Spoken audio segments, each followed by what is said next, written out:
Salut tout le monde, c'est Zachary, j'espère que vous allez bien. On se retrouve pour une nouvelle vidéo qui est la review, c'est le titre, la review du Royal Rumble 2018. Alors on va essayer de faire vite parce que là j'ai une autonomie de 30 minutes et il y a environ 72 matchs. Non, je rajoute grave, il n'y en a que 9, mais dedans il y a 2 Rumble, donc ça risque d'être long. Donc on est parti de suite avec le premier match du kick-off et je pense que celui-là ce sera pas bien long, faut se le dire. Pas bien long, pourquoi? Parce que c'est match par équipe 3 contre 3 entre les masqués, comme on va les appeler. D'ailleurs, il devrait vraiment se trouver un nom d'équipe du genre. Ou la Lucha Mafia. Je suis sûr que ça a déjà existé, la Lucha Mafia, c'est obligé. Bref, Kalisto, Grand Metalik, Lince Dorado, qui opposait TJ Perkins, Jack Gallagher et Drew McIntyre, j'allais dire. Drew Gulak, à savoir que aucun Cruiserweight cette année n'était dans le Royal Rumble. Ou alors il s'est montré totalement invisible, mais je n'en ai pas vu si ce n'est The Hurricane. Bref, le match en lui-même, on a eu un bon spot, mais c'est tout, il a duré 13 minutes, je m'attendais à moins. J'ai rien trouvé de spécial. Jack Gallagher m'a fait bien rire. Drew Gulak invisible, TJ Perkins pas mauvais, et les luchadors de qualité. Sinon, rien à redire. Ni positif ni négatif, le classique match de Big Four devant zéro public. Bref, voilà, pas ouf, pas grandiose, pas mauvais, pas grandiose, voilà, premier match. On va passer au deuxième, du coup, match par équipe à nouveau.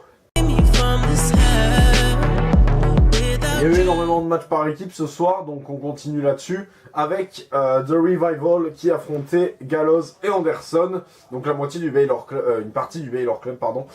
Victoire de Revival. Par contre, ce match, je ne l'ai pas trouvé bon, et en plus, j'ai trouvé que la fin, elle était ultra bâclée, c'est-à-dire que en fait, même pas vu que pour moi le match il n'était pas fini en fait. J'ai pas vu le match se finir en fait. Quand il était fini, j'y croyais pas. Quand j'étais là, c'était ça à la fin. Ça a duré pourtant presque 10 minutes pour un match de kick-off et c'est assez incompréhensible. Et j'aimerais bien qu'on m'explique d'ailleurs pourquoi ce match a autant duré, était aussi vide avec ces deux équipes là. Donc voilà, on va passer au dernier match du kick-off. Après, on pourra attaquer sur le show qui a commencé en plus en fanfare. Le premier match du kick-off qui est Bobby Roode contre Mojo Rawley. Et oui, Mojo Rawley donc qui répondait à l'Open Challenge de Bobby Roode. Mojo Rawley, donc The Boss of Kick-Off comme je l'appelle, ça devrait réellement être son nickname d'ailleurs, arrive et malheureusement ne gagne pas le titre. Enfin malheureusement, non heureusement quand même, pas déconner, ne gagne pas le titre en kick-off, mais ça aurait été quand même énorme que le gars gagne la Memorial Battle Royale en kick-off, se sépare de son collègue en kick-off, fasse une rivalité avec son ancien coéquipier en kick-off, enfin toute sa carrière en kick-off. Ce serait quand même magnifique que le mec remporte le titre WWE en kick-off. Bref, genre le Money in the Bank of Jobber, ça serait génial. Bref, en tout cas Mojo Rawley, voilà, qui remporte le match face à Bobby Roode, qui perd le match pardon face à Bobby Roode, je m'y perds complètement.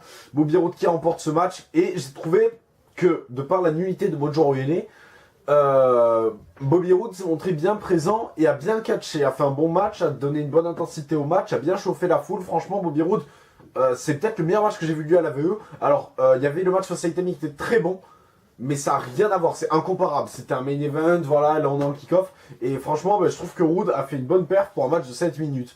Pourtant, Roode, c'est pas un catcheur très...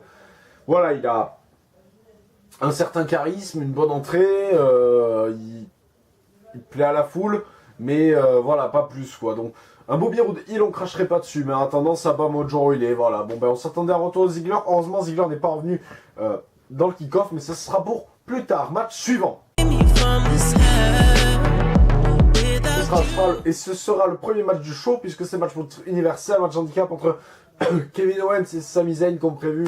On joue sur la blessure à la jambe de Kevin Owens. On y a joué encore plus tard pendant le Royal Rumble. On a joué là-dessus. On a vu un Styles assez bon dans le match, qui a fait de belles choses. Sami Zayn aussi, une grosse performance. Styles a conservé son titre et c'est bien mérité vu la performance qu'il a produit et vu ce qu'on a eu plus tard dans la soirée. 15 minutes de match et pas une grosse déception. Je m'attendais à bien pire de la part d'un match handicap, parce qu'un match handicap c'est rare que ce soit bon. Et là on a quand même eu un match assez convenable avec de bons moments et beaucoup trop de tags au début du match. Ça, c'est vraiment mon point négatif. Mais c'est tout. Après, sinon, le match était bon. Rien à dire de négatif de plus. Passons au match suivant. Et pour le règne de Styles, eh ben, c'est très bien que ça continue ainsi, puisqu'il nous faut de bons champions dans cette période de WrestleMania. J'espère, enfin, c'est sûr à 90%, mais voilà, qui conserve le titre jusqu'à Mania, à moins que Cena vienne lui prendre, hein, ce qui peut arriver à tout moment. Mais bon, qui conserve le titre jusqu'à Mania, qu'il affronte Nakamura à Mania, qui gagne, qui perde. Je pense que dans les deux cas, dans quel que soit le cas, je ne vais pas pleurer et je vais être fou dans tous les cas. Et bon voilà. Match suivant, par équipe pour les titres par équipe. Match pour les titres par équipe, quasiment aussi long que le match précédent. Mais alors là, total free fall et finalement il n'y a eu que 2 tombées de la part des Usos. Alors là où je suis un peu déçu, c'est que on a eu plein de near falls hein, jusqu'au premier tombé. Il y a eu vraiment un gros suspense et après, il y a eu très peu de temps en fait, très peu de choses qui sont passées entre le premier et deuxième tombé. Et du coup, on a la victoire des Usos qui n'est pas négatif pour les Usos, qui enchaînent un bon règne, qui voilà, sont clairement une des meilleures équipes actuelles à WWE. Disney est la meilleure, même si j'aime beaucoup Chad Gable et Shelton Benjamin. Voilà, c'est quand même les deux, hein, c'est une des plus grandes équipes actuellement à la WWE. D'ailleurs, il n'y en a pas 500 de toute façon. Mais je pense que les Usos sont quand même au-dessus et que les Usos méritent voilà, cette victoire. Mais j'avoue qu'un 2-1, ne serait-ce que pour faire durer le suspense, ça aurait été mieux. Par exemple, mettre un peu plus de temps dans ce match. Et en... Merde, qu'est-ce que j'ai fait comme connerie? Aïe aïe aïe, où Zinedine? Mes notes ont pris un coup dans la gueule. Qu'est-ce que c'est que ça? Bref, mettre un peu plus de temps dans ce match et en mettre un peu moins dans un autre, je pense que ça aurait été une bonne idée. Ah ben voilà, j'ai repris mon truc. Donc par exemple, mettre un peu moins de temps dans... Bon bah je sais pas en fait, je sais pas, on va passer au match suivant du coup parce que là je partais dans une analyse perdue d'avance. En revanche celle-là ça va être, j'espère bien plus pertinent, le Royal Rumble match. Donc alors, Royal Rumble match, on se retrouve avec une finale avec Reigns à nouveau. Cette fois-ci, bon, il ne gagne pas heureusement. Alors on va souligner participants. Alors je vais juste souligner que les 2 premières entrées c'était Rusev et Finn Balor. Les 2 derniers c'était Goldust. Bon voilà, Goldust, il rentre souvent à la fin Goldust. Et Dolph Ziggler qui faisait son retour en 30 et si je ne me trompe pas c'était pas la première fois qu'il rentrait en 30. Au niveau des surprises, je vais pas m'attarder sur les surprises par exemple de mecs qui n'étaient pas annoncés. Par exemple Rhino qui est de Raw et qui n'était pas annoncé parce qu'on s'y attendait forcément. On a Andrade Almas, le champion NXT qui est quand même resté 30 minutes, qui a fait une très très grosse performance. Alors il a éliminé qu'une seule personne, mais il est resté, comme je vous l'ai dit, longtemps dans le Rumble, et il a été bien présent durant son temps de présence, justement. Ensuite, on a eu Shinsuke Nakamura qui est le vainqueur, c'est pas une surprise, mais bon, faut le préciser quand même, ça paraît important. On a eu John Cena qui était prévu, mais voilà, qui était free agent. On a eu Hurricane, qui a été éliminé par John Cena en 45 secondes. Donc ça, c'est vraiment la tristesse, la grosse déception de la soirée. Sachant que moi, j'étais très heureux de revoir Hurricane. Je m'attendais bien à ce qu'il ne gagne pas, bien sûr. Et je ne voulais d'ailleurs pas qu'il gagne, mais au moins le rester, peut-être, je sais pas, 5 minutes, ou au moins se faire éliminer par un jeune. Adam Cole, NXT, donc qui arrive et qui se fait éliminer malheureusement par Rey Mysterio. Je n'ai rien contre Rey Mysterio, mais par contre, le faire éliminer Adam Cole, c'est une très mauvaise idée. Encore en plus en 6 minutes. C'est encore un vieux qui élimine un jeune et je trouve ça abominable. On a ensuite Rey Mysterio qui a fait son retour justement. Alors là, la pop totale de la foule et de tout ce qui était possible au monde. Donc Rey Mysterio qui entre en 26e, qui entre en 27e, pardon, il se fait éliminer en 26e par Finn Balor, ça heureusement, et qui aura eu le temps de faire une élimination, soit Adam Cole. Et le retour de Dolph Ziggler, bien sûr, qui lui a eu le temps de faire une seule élimination, je ne sais plus du tout qui c'est, et c'est Goldust. Et il s'est fait éliminer par Finn Balor, qui a fait une grosse performance aussi. On notera que le nombre d'éliminations max, il est accordé, si je ne me trompe pas, justement à Finn Balor, mais j'ai quand même vérifié avant de dire de grosses conneries. Il y a Finn Balor et Roman Reigns. C'est à égalité, Finn Balor, Roman Reigns. Teddy Dillinger n'a pas participé au match, vu que Kevin Owens et Sami Zayn ont intervenu à sa place, quoi. Et voilà. Sont venus à sa place. Enfin non, juste Sami Zayn est venu. Et du coup, alors petite analyse, moi j'ai un gros regret, je vous en ai vaguement parlé, c'est les anciens qui éliminent des jeunes. Et quand je dis anciens, c'est pas par exemple Matt Hardy, qui certes est ancien, mais est présent dans le roster, ou encore, qui je pourrais dire de même Kofi Kingston par exemple, qui oui est un ancien, au cas où vous vous en rendrez pas compte. Mais on a quand même eu Cena, qui a éliminé Finn Balor. On a eu aussi Cena qui a éliminé Elias Samson, très très grosse déception d'Elias Samson qui avait fait une bonne performance en plus, donc là dégoûté. Randy Orton qui élimine Andalazian Almas. Tu vois, Matt Hardy qui élimine Bray Wyatt, ben c'est bien, voilà, ça part dans la continuité de leur rivalité, ça c'est bien par contre. Mais du coup, alors qui on a d'autres après? Parce qu'il me semble que j'avais compté que c'était en gros moitié-moitié, c'était plus autant d'anciens que de jeunes, et c'est un peu dommage. Donc Hurricane, voilà, retour brisé par John Cena, félicitations, Rey Mysterio qui élimine Adam Cole, dégueulasse, et voilà. Du coup, en soi, très bon Humble, surtout la fin, donc on se retrouve avec d'abord 6 derniers participants du match, qui étaient... merde, ah là j'ai un trou. Il y avait Rey Mysterio, il y avait Rey Mysterio d'un côté... Ouais, c'était Rey Mysterio, Orton, Cena, et de l'autre côté, Reigns, Baylor et Shinsuke Nakamura. Au final, on est resté avec un 4, Cena, Baylor, Roman Reigns et Nakamura, forcément. Et c'est Nakamura qui part victorieux. Alors, on a eu gros stress, bien sûr, entre soit le plaisir de voir Nakamura remporter, soit la désillusion de voir Roman Reigns remporter. Dieu merci. Nakamura remporté dans un match exceptionnel, avec une pression, un suspense fantastique, et on s'en sort magnifiquement bien. Après, il annonce qu'il va affronter AJ Styles, et là, le public en furie, moi en furie. Très très bon moment. J'aurais mis ça en main event personnellement, ils ont choisi de pas le faire. C'est compréhensible aussi vu ce qui s'est passé après, mais ça on va y revenir tout à l'heure. En attendant, on va passer au match suivant, et celui-là on va pas s'y attarder 100 ans dessus. On va se tarder 100 ans parce que celui-là c'est Cesaro et Sheamus contre Seth Rollins et Jason Jordan. Alors Cesaro et Sheamus qui remportent le titre, la célébration elle a duré aussi longtemps, enfin elle avait autant d'envergure que celle de Revival pendant le kick-off, et en même temps le match était à chier. Donc voilà, ça a duré 12 minutes, j'ai rien à dire, c'était nul. Voilà. Déjà la moitié des participants étaient dans le Rumble.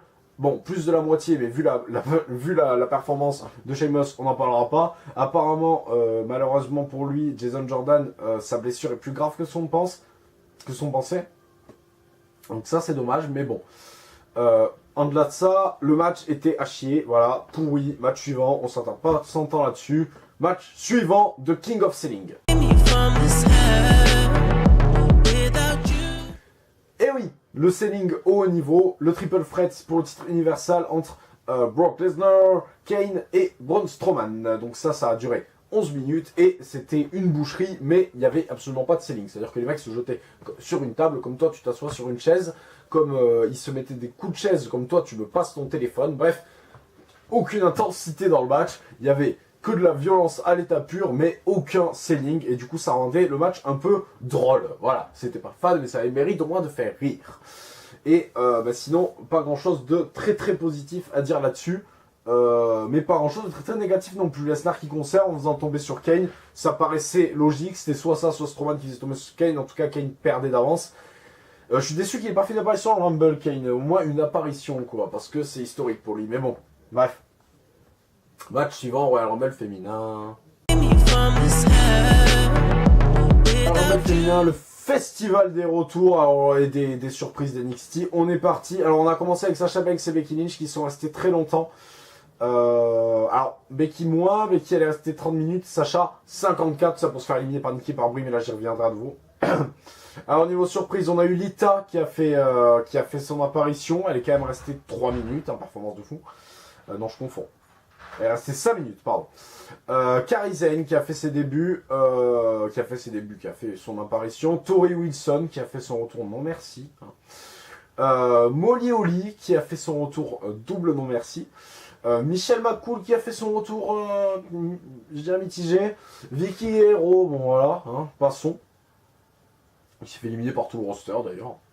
Kelly, bon alors là, non merci, mais vraiment non merci quoi. Jacqueline qui a vraiment pris un coup de vieux, là c'était compliqué là. Amber Moon qui a fait une apparition remarquée blessée, plus. Asuka qui remporte, Beth Phoenix qui fait une apparition, et j'en oublie les Bella, Brie et Nikki, et bien sûr Trish Stratus qui est arrivé en dernier. On peut souligner qu'il n'y en a pas beaucoup qui sont restés très longtemps. Au final, plus de demi-heure, je crois qu'il n'y a que Sacha et Sacha et Becky, là c'est tout, il n'y a que Sacha et Becky qui sont restés plus de 30 minutes, le nombre d'éliminations max est à Michelle McCool qui en a éliminé 5, et ça c'est bien triste puisque là à nouveau on se retrouve avec un moitié-moitié puisque les Bella ont éliminé Sasha Banks, ce qui est sacrément dégueulasse, Molly Holly a éliminé Sarah Logan, ce qui est parfaitement dégueulasse, Lita a éliminé Mandy Rose, ce qui est parfaitement dégueulasse, vous pouvez pas s'éliminer entre elles sérieusement. Lita a éliminé Tamina, Tori Wilson a éliminé Dana Brooke, mon dieu quoi. Michelle McCool a éliminé Sonia Deville. Michelle McCool à nouveau a éliminé Liv Morgan, c'est horrible. Bon, elle a éliminé Molly Holly, voilà, c'est ça, c'est bien, c'est ce genre d'élimination qu'il voulait mettre. Bon, elle a éliminé Lana, ça personne ne va pleurer. Trish Stratus a éliminé Natalia, bon, ça encore, ça va. Et après, Trish Stratus a éliminé Mickie James, ça va aussi, ça fait pour l'image c'est cool. Bon, Nikki élimine Brie, ça c'est cool, mais après voilà, c'est un peu dommage. Je suis un peu déçu de ça, de ce fait-là, des anciens, surtout avec une finale, du coup, on sentait tous qu'Asuka allait gagner, mais on se retrouve avec une finale Asuka face à Nikki et Brie, donc Nikki élimine Brie, puis Asuka élimine Nikki d'une manière parfaitement dégueulasse, et Nikki s'empare du spotlight, elle son mec, et c'est absolument dommage. Par contre, Asuka gagne, et puis après on a, voilà, elle vient, on s'attend à ce qu'elle annonce qui elle va affronter, et puis là, paf, Ronda Rousey arrive, la meuf sous prétexte qu'elle est championne NXT, ça y est, paf, on va directement à Mania, on affronte l'une des deux, et va te faire un coulo, on fait comme ça, et toi, t'appliques. Voilà, c'est à chier, j'avoue, je n'ai aucune idée de ce que donne Ronda Rousey dans un ring. Si ça s'avère positif, tant mieux, si ça s'avère négatif, gros doigt sur la VE. Parce que il y a tellement de women. Ça veut dire par exemple, regardez, Asuka va affronter Charlotte, on dit à Mania, et d'un autre côté, Ronda Rousey, elle affronte Bliss. Ça veut dire Sacha, elle a pas de match et c'est dégueulasse quoi. Vraiment. Genre, on va dire que je suis un fanboy de Sacha, mais genre Becky, elle a pas de match. Nia Jax, elle a pas de match. Enfin bref, toutes ces women actuelles qui sont là toute l'année. Nia Jax, c'est pas le bon exemple du tout pour les meufs qui sont là toute l'année, mais bref, elles ont pas de match. Alors que Ronda Rousey débarque, elle en a, on sait pas du tout ce qu'elle a à faire à la VE, si elle a un avenir, si elle en a pas. Moi je sens bien le coup que là, elle va y être, et l'année prochaine elle est au Hall of Fame. C'est dégueulasse la VE ce que vous faites là. Enfin, soit c'est très bon, on verra, soit c'est dégueulasse. Donc, faut pas que je sois non plus négatif, mais faut pas non plus que je sois trop optimiste parce qu'il y a grave moyen qu'on soit déçu. Voilà, bref, je m'arrête là-dessus pour ce show, parce que j'ai déjà pris assez de retard pour cette review. On se retrouvera pour du catch français et pour la preview de Elimination Chamber. Il y a le retour du Rewind sur la chaîne Wrestling Network France. Je n'étais pas dans celle Royal Rumble puisque je tourne actuellement, mais je serai très certainement sur celui d'Elimination Chamber. Je vous fais des bisous sur AK Wrestling, à bientôt, c'est pas dans l'ordre, mais vous avez compris.